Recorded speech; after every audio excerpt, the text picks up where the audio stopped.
नमस्कार दोस्तों, स्वागत है आपका पंडित जी टेक्निकल के एक और नए फ्रेश वीडियो में। आज की वीडियो में हम लोग केमिस्ट्री की सीरीज़ नंबर 6 को कंटिन्यू करेंगे। तो आज की वीडियो आपके लिए काफ़ी इम्पोर्टेंट होने वाली है और आज की वीडियो में हम लोग मोस्ट इम्पॉर्टेंट क्वेश्चन करेंगे जो कि आपके आने वाले एंट्रेंस एग्ज़ाम के लिए काफ़ी इम्पोर्टेंट है।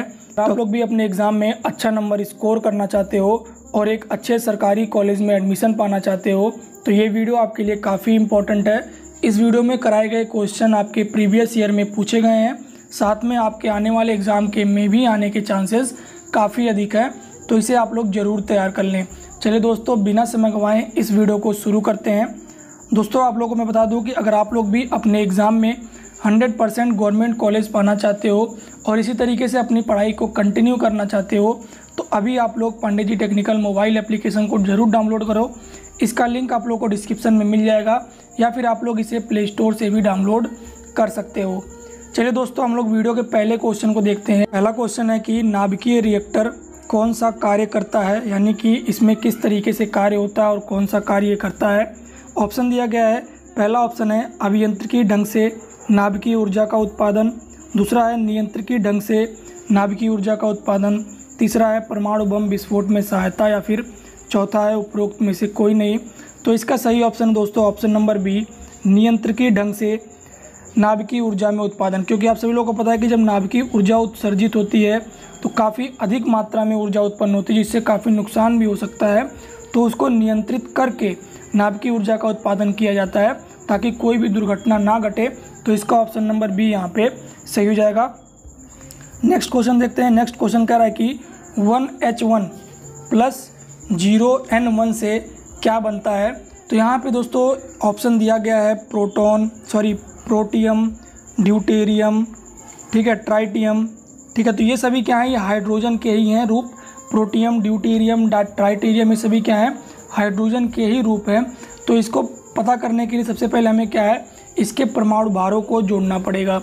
अगर हम लोग इसके परमाणु भार को जोड़ने लगे दोस्तों तो क्या मिलेगा हमें, परमाणु भार क्या है, हाइड्रोजन का 1 हो गया प्लस नाइट्रोजन का कितना है, नाइट्रोजन का भी 1 है, तो ये टोटल कितना हो गया 2। यानी कि जो परमाणु, अब इसका परमाणु भार क्या निकल के आ गया 2। अगर हम इसके परमाणु क्रमांक को जोड़े तो परमाणु क्रमांक हाइड्रोजन का कितना है 1, ठीक है, और इसका नाइट्रोजन का कितना यहाँ पे परमाणु क्रमांक है, नाइट्रोजन नहीं कह सकते, इसको N बोलेंगे। इसका परमाणु क्रमांक कितना है 0।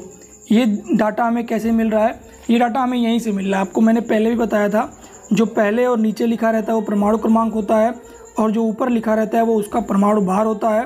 तो यहाँ पे 1 + 0 क्या हो गया 1, ठीक है, और 1 + 1 क्या हो गया 2। ये बना क्या 1H2 जो कि किसका रूप है, ड्यूटेरियम का। किसका है, ड्यूटेरियम का। तो ऑप्शन नंबर बी यहाँ पे क्या हो जाएगा, सही हो जाएगा।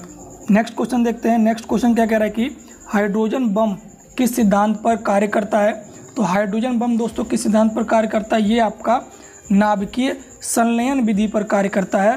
तो इसका जो ऑप्शन नंबर बी है वो सही हो जाएगा कि हाइड्रोजन बम किस सिद्धांत पर कार्य करता है, नाभिकीय संलयन पर, ठीक है।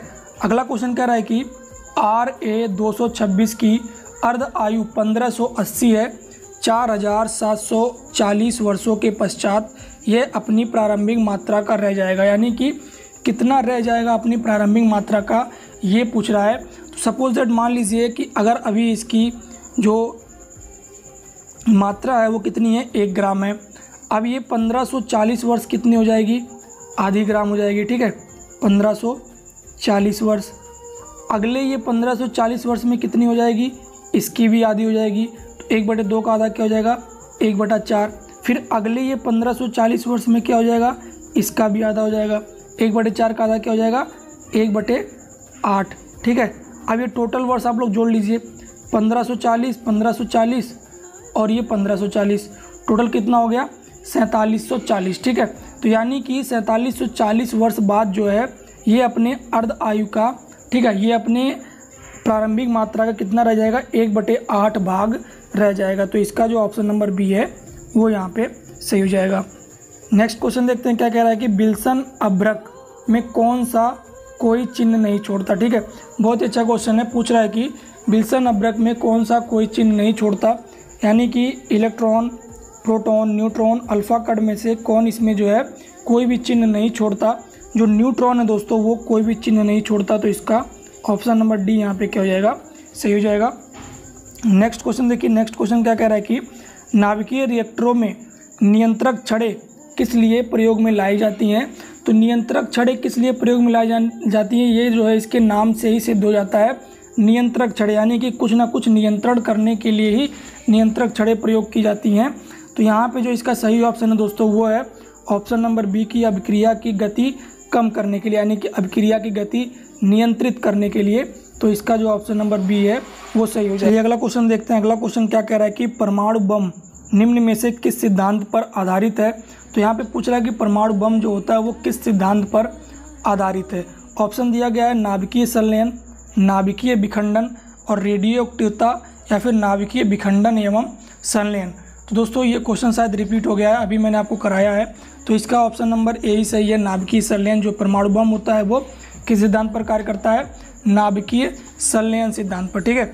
नेक्स्ट क्वेश्चन कह रहा है कि सूर्य अपनी विकिरण ऊर्जा प्राप्त करता है। तो सूर्य अपनी विकिरण ऊर्जा कहाँ से प्राप्त करता है। तो आप सभी लोगों को पता है कि इनके बीच एक प्रक्रम होता है, ठीक है, संलयन प्रक्रम होता है, जिसकी वजह से जो है इसमें से ऊर्जा निकलती है। तो सूर्य जो अपनी विकिरण ऊर्जा है वो कहाँ से प्राप्त करता है, संलयन प्रक्रम से। ठीक है। तो ऑप्शन नंबर बी इसका सही हो जाएगा। नेक्स्ट क्वेश्चन है कि कोई भी परमाणु रेडियो एक्टिवता तभी दर्शाता है जबकि उसके परमाणु में, ठीक है, अब रेडियो एक्टिवता कब दर्शाएगा, जब उसके परमाणु में क्या हो, अस्थायी नाभिक हो। ठीक है। इसका ऑप्शन नंबर डी यहाँ पे सही हो जाएगा। कोई भी परमाणु रेडियो एक्टिवता तभी दर्शाता है जबकि उसके परमाणु में अस्थायी नाभिक हो। तो इसका ऑप्शन नंबर डी जो होगा वो सही हो जाएगा। दोस्तों नेक्स्ट क्वेश्चन की तरफ बढ़ने से पहले आप लोगों को मैं बता दूं एक बार और कि अगर आप लोग भी अपने एग्ज़ाम की तैयारी एक अच्छे गवर्नमेंट कॉलेज पाने के लिए कर रहे हो तो अभी आप लोग पंडित जी टेक्निकल ऐप को ज़रूर ज्वाइन करें। ये आप लोगों को प्ले स्टोर पर बहुत ही आसानी से मिल जाएगा, वहाँ से आप लोग इसे डाउनलोड कर सकते हो, या फिर आप लोगों को डिस्क्रिप्शन में लिंक दिया गया है, वहाँ से भी आप लोग इसे डाउनलोड कर सकते हो। नेक्स्ट क्वेश्चन देखते हैं। क्या कह रहा है कि रेडियो एक्टिव विघटन में नाभिक एक बार में उत्सर्जित करता है। तो जब रेडियो एक्टिव विघटन होता है तो नाभिक जो है क्या उत्सर्जित करता है, यहाँ पे पूछ रहा है। तो एक बार में दोस्तों यहाँ पे अल्फा किरण, बीटा किरण तथा गामा किरण का जो है उत्सर्जन होता है। तो इसका ऑप्शन नंबर डी यहाँ पे सही हो जाएगा। क्या अल्फा किरण, बीटा किरण और गामा किरण का उत्सर्जन होता है एक बार में। इसका ऑप्शन नंबर डी यहाँ पे सही हो जाएगा। चलिए नेक्स्ट क्वेश्चन देखते हैं। नेक्स्ट क्वेश्चन कह रहा है कि गामा विकिरण की चाल का प्रकाश की चाल से तुलना के संबंध में कौन सा सही विकल्प है। यानी कि अगर हम लोग गामा किरण की चाल और प्रकाश की चाल में एक संबंध स्थापित करें तो वो संबंध कौन सा सही होगा। ऑप्शन दिया गया है कि गामा विकिरण की चाल प्रकाश की चाल से क्या होगी, अधिक होगी। ठीक है। गामा विकिरण की चाल बराबर प्रकाश की चाल यानी कि बराबर होगी। गामा विकिरण की चाल प्रकाश की चाल से छोटी होगी, या फिर कह रहा है कि गामा विकिरण की चाल प्रकाश की चाल से कम, अधिक या बड़ी हो सकती है विशिष्ट दशाओं में।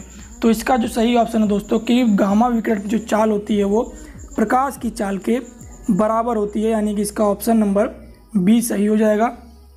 चलिए नेक्स्ट क्वेश्चन की तरफ बढ़ते हैं। नेक्स्ट क्वेश्चन कह रहा है कि नाभिकीय रिएक्टर में जो नियंत्रक छड़ें बनी होती हैं वो किसकी बनी होती है। अभी हम लोगों ने जाना कि नियंत्रक छड़ों का प्रयोग क्यों किया जाता है, तो अभिक्रिया की गति कम करने के लिए किया जाता है।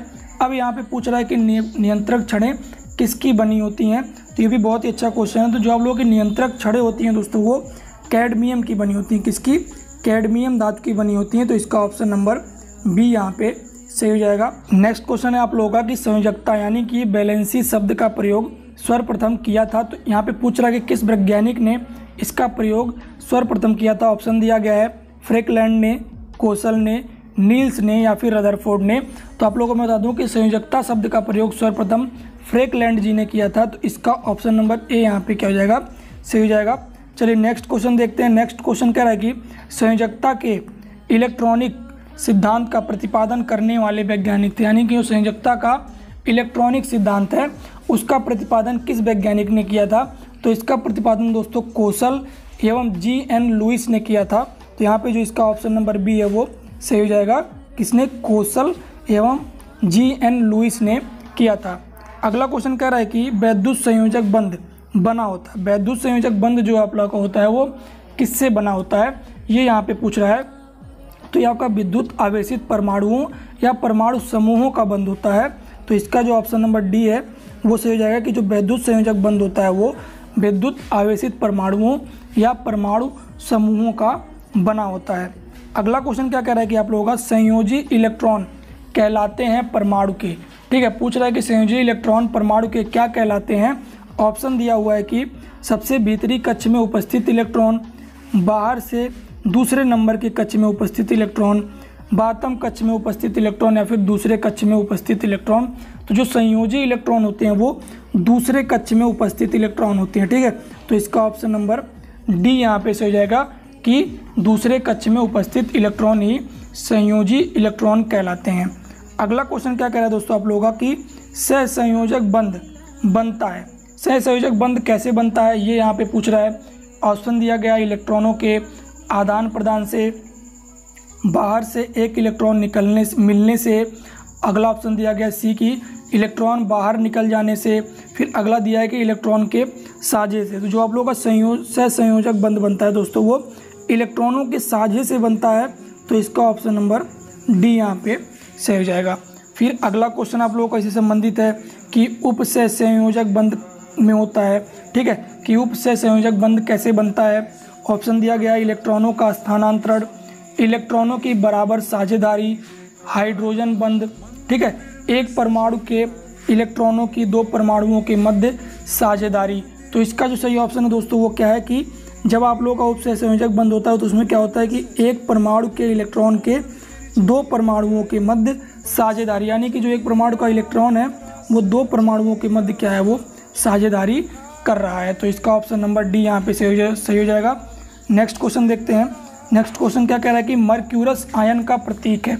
अगर आप लोगों से पूछे कि मर्क्यूरस आयन का प्रतीक क्या है तो यहाँ पे दिया हुआ है Hg2++, Hg2+++ 3 time, Hg2+, Hg2-। तो सबसे पहले आप लोगों को बता दूँ कि मर्क्यूरस आयन पर धनावेश होता है और इस पर क्या होता है Hg2++। ठीक है, यानी कि इसको हम लोग लिखे तो इस तरीके से लिखा जाएगा Hg2++, यानी कि दो धनावेश होता है।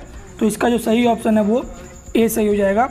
अगला क्वेश्चन आपका कह रहा है कि Cu की संयोजकता 1 तथा Cu इक, यहाँ पे इसके दो रूप दिए गए हैं अस और इक, तो इनकी संयोजकता 2 है, अतः Cu प्रदर्शित करता है। तो अब यहाँ पे ये क्या बता रहा है कि आप लोगों की जो संयोजकता 1 और संयोजकता 2 दिया हुआ है इसमें ये क्या बताना चाह रहा है। ऑप्शन दिया गया है कि एकल संयोजकता, त्रिय संयोजकता, द्विसंयोजकता या फिर परिवर्ती संयोजकता।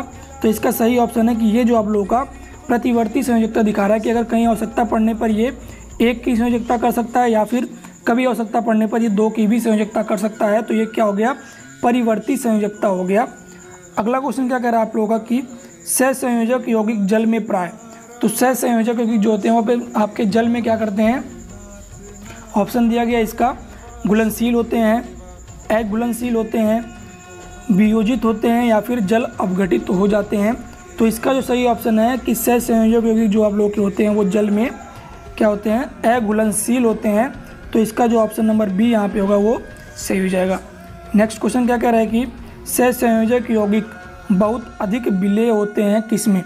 अगर हम लोग सहसंयोजक यौगिक की बात करें वो सबसे अधिक विलेय किसमें होते हैं। ऑप्शन दिया गया जल में, कार्बनिक विलायकों में, जल तथा कार्बनिक विलायकों में, उपरोक्त में से किसी में नहीं। तो अभी हमने जाना कि जल में तो नहीं होता है क्योंकि जल में अघुलनशील होता है, तो ये कार्बनिक विलायकों में होता है। ऑप्शन नंबर 20 कैसे हो जाएगा कि जो सहसंयोजक यौगिक होते हैं वो कार्बनिक विलायकों में बहुत अधिक विलेय होते हैं।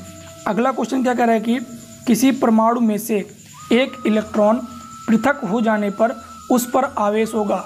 मैंने आप लोगों को पहली वीडियो में ही बताया था कि अगर कोई एक इलेक्ट्रॉन देता है, ठीक है, अगर उससे एक इलेक्ट्रॉन निकलता है तो उस पर क्या आएगा, धनावेश आएगा। तो अगर कोई एक इलेक्ट्रॉन पृथक हो जाता है तो उस पर धनावेश आ जाएगा। वहीं पे अगर कोई एक इलेक्ट्रॉन लेता है तो उस पर क्या हो जाएगा, ऋणावेश आ जाएगा। ठीक है, अगर 2 इलेक्ट्रॉन देता है तो 2 धनावेश, 2 इलेक्ट्रॉन लेता है तो 2 ऋणावेश। तो यहाँ पे एक इलेक्ट्रॉन की बात की गई है और वो पृथक हो रहा है यानी कि वो किसी को दे रहा है तो उस पर धनावेश हो जाएगा। तो इसका ऑप्शन नंबर बी यहाँ पे सही हो जाएगा। चलिए नेक्स्ट क्वेश्चन की तरफ बढ़ते हैं। नेक्स्ट क्वेश्चन कह रहा है कि किसी परमाणु द्वारा 2 इलेक्ट्रॉन ग्रहण करने के बाद उस पर आवेश क्या होगा। तो भी मैंने आप लोगों को बताया कि अगर वो 2 इलेक्ट्रॉन ग्रहण कर रहा है मतलब ले रहा है तो उस पर क्या हो जाएगा, नेगेटिव हो जाएगा। तो वो 2 इकाई ऋण आवेश। तो इसका ऑप्शन नंबर सी यहाँ पे सही हो जाएगा। चलिए नेक्स्ट क्वेश्चन, और इस वीडियो का लास्ट क्वेश्चन है। क्या कह रहा है कि सहसंयोजक यौगिकों के गलनांक और क्वथनांक बहुत वैद्युत संयोजक यौगिकों की तुलना में प्राय क्या होते हैं। तो ये पूछ रहा है कि इनकी तुलना में ये क्या होते हैं, कम होते हैं, समान होते हैं, अधिक होते हैं, या फिर गलनांक कम व क्वथनांक अधिक। तो इसका जो सही ऑप्शन है दोस्तों वो क्या है, ऑप्शन नंबर ए कम होता है। यानी कि सहसंयोजक यौगिकों के जो गलनांक और क्वथनांक होते हैं वो वैद्युत संयोजक यौगिकों की तुलना में क्या होते हैं, कम होते हैं। तो इसका ऑप्शन नंबर ए यहाँ पे सही हो जाएगा। कोई वीडियो कैसा लगा हमें नीचे कमेंट सेक्शन में ज़रूर बताइएगा। साथ ही इस वीडियो को लाइक शेयर करना मत भूलिएगा। चैनल को सब्सक्राइब कर लीजिए। साथ में ही पांडे जी टेक्निकल ऐप को डाउनलोड कर लीजिए। इसका लिंक आप लोगों को डिस्क्रिप्शन में मिल जाएगा, और साथ ही आप लोग इसे प्ले स्टोर से भी डाउनलोड कर सकते हो। वीडियो देखने के लिए आपका धन्यवाद। मिलते हैं अगली वीडियो में।